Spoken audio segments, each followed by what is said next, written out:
ನಮಸ್ಕಾರ, ವಿವಾ ನ್ಯೂಸ್ಗೆ ಸ್ವಾಗತ. ನಾನು ಶೋಭಾ. ಇದು ನಿಮ್ಮ ಪ್ರೀತಿಯ ಸುದ್ದಿಗಳ ಡಬ್ಬಿ.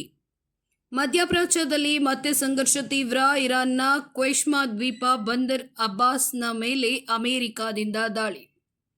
ಮಧ್ಯಪ್ರಾಚ್ಯದಲ್ಲಿ ಮತ್ತೆ ಸಂಘರ್ಷ ತೀವ್ರಗೊಂಡಿದ್ದು, ಇರಾನ್ ಮೇಲೆ ಅಮೆರಿಕ ದಾಳಿಯನ್ನು ಮುಂದುವರಿಸಿದೆ.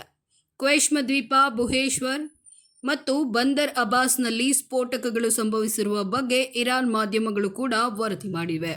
ಇರಾನ್ ಮೇಲೆ ನಡೆದ ಇತ್ತೀಚಿನ ದಾಳಿಯು ಸುಮಾರು 5 ಗಂಟೆಗಳ ಕಾಲ ಮುಂದುವರೆದಿದೆ.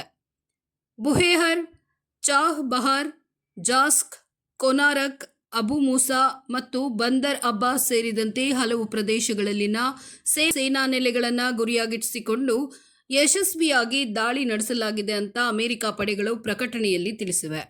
ವಾಣಿಜ್ಯ ಹಡಗುಗಳ ಮೇಲೆ ನಡೆಸುವ ಇರಾನ್ನ ಸಾಮರ್ಥ್ಯವನ್ನು ದುರ್ಬಲಗೊಳಿಸುವ ಉದ್ದೇಶದಿಂದ ಅಮೆರಿಕದ ಪಡೆಗಳು ಇರಾನ್ನ ಕರಾವಳಿ ರಕ್ಷಣಾ ವ್ಯವಸ್ಥೆಗಳು, ಕ್ಷಿಪಣಿ ಮತ್ತು ಡ್ರೋನ್ ನೆಲೆಗಳು ಹಾಗೂ ನೌಕಾ ಸಾಮರ್ಥ್ಯವನ್ನು ಗುರಿಯಾಗಿಸಿಕೊಂಡು ದಾಳಿ ನಡೆಸಿವೆ ಅಂತ ಅಮೆರಿಕ ತಿಳಿಸಿದೆ.